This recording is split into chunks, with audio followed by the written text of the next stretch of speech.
Doctor बने अमित विदेश से पढ़कर कर रहे देश में सेवा।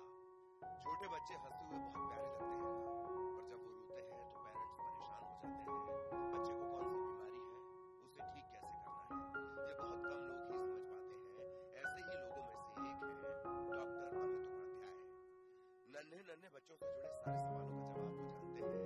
पहले लोगों को इलाज के लिए बड़े शहरों में जाना पड़ता था, लेकिन अब वो सारी फैसिलिटी मेरठ में ही देते हैं। बच्चों की सारी परेशानी को डॉक्टर झट से पहचान लेते हैं। कोविड टाइम में भी हमने यहाँ पे कोविड के पेशेंट्स में ही बच्चों को ही नहीं बड़ों को भी हमने ट्रीट किया था, और वो उससे चैलेंजिंग शायद कभी ऐसा हमारे लिए मौका नहीं था जिसके अंदर 4-4, 5-5 घंटे हमारे हॉस्पिटल के अंदर जो डॉक्टर्स थे उनका यही नीड था कि हम जाके बेड साइड पेशेंट्स को कोविड के दौरान भी देखा करते थे। बच्चों का इलाज करते वक्त सालों पहले बहुत दिक्कत होती थी, सारी मशीनें भी नहीं होती थी, पर मेरठ के न्यूटीमा अस्पताल के डॉक्टर अमित उपाध्याय ने हल खोज निकाला। उनके अस्पताल में हर एक फैसिलिटी है ताकि लोगों को इलाज के लिए दूर न जाना पड़े। मैं डॉक्टर अमित उपाध्याय, मैं एमडी पीडियाट्रिक्स और डीएम न्यूरोलॉजी हूँ। मैं यहाँ पे बाल रोग विभाग और नवजात शिशु विशेषज्ञ हूँ, और हमने यहाँ पे इस रीजन की सबसे अच्छी और सबसे बड़ी NICU रखी है न्यूटीमा हॉस्पिटल में।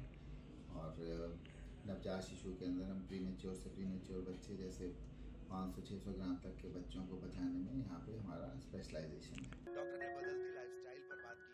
उनका मानना है कि आजकल महिलाएं प्रेगनेंसी के दौरान भी ऑफिस जाती हैं, जिसका असर माँ और बच्चे पर पड़ता है। काम के दौरान उनके पास पानी पीने का भी समय नहीं बचता। 1000 से 1500 पेशेंट हर साल भर्ती होते हैं। तो अब मैं तो 99 में एमडी पीडियाट्रिक्स कंप्लीट करी थी, समझो 25 साल हो गए हैं। तो 25 साल में तो ऐसे लाखों बच्चों का, क्योंकि मैं हुई गंभीर रोग जो बाल रोग के अंदर रहते हैं उनका ट्रीटमेंट में ही मेरी विशेषज्ञता है। तो क्रिटिकल केयर वाले बच्चों को ही हम बचा रहे होते हैं। तो इसके अंदर बहुत ऐसे बच्चे होते हैं जिनके माँ बाप बिल्कुल उम्मीद छोड़ देते हैं कि ये बच्चा शायद अब कभी बच ना पाए, सांस ना ले पाए। तो हमने ऐसे बच्चों को बहुत जीवन दान दिया है। इससे ये मैं अपना सौभाग्य समझता हूँ। बच्चों के इलाज से जुड़े हर सवाल का जवाब जानने के लिए डॉक्टर ने जमकर ट्रेनिंग ली। भारत के अलग अलग इंस्टीट्यूट के अलावा वो मेलबर्न और ऑस्ट्रेलिया में भी ट्रेनिंग ले चुके हैं।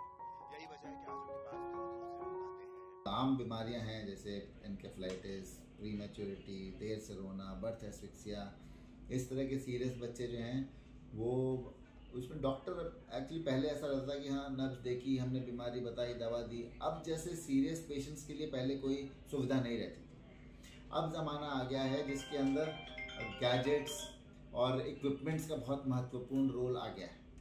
तो एक तो होगी बस आया पेशेंट आया जैसे सामने ओपीडी में बैठा, मैंने उसको दवा दी, घर जाके उसने दवा ली। एक पेशेंट है जिसको सांस नहीं आ रही, जिसको लिवर फेलियर है, जिसको किडनी फेलियर है, जिसको ब्रेन में कोई रिस्पांस नहीं है, जिसके प्लेटलेट काउंट 10,000 तक पहुंच गए हैं, जिसको कहीं से ब्लीडिंग हो रही है, फेफड़ों में ब्लीडिंग हो रही है।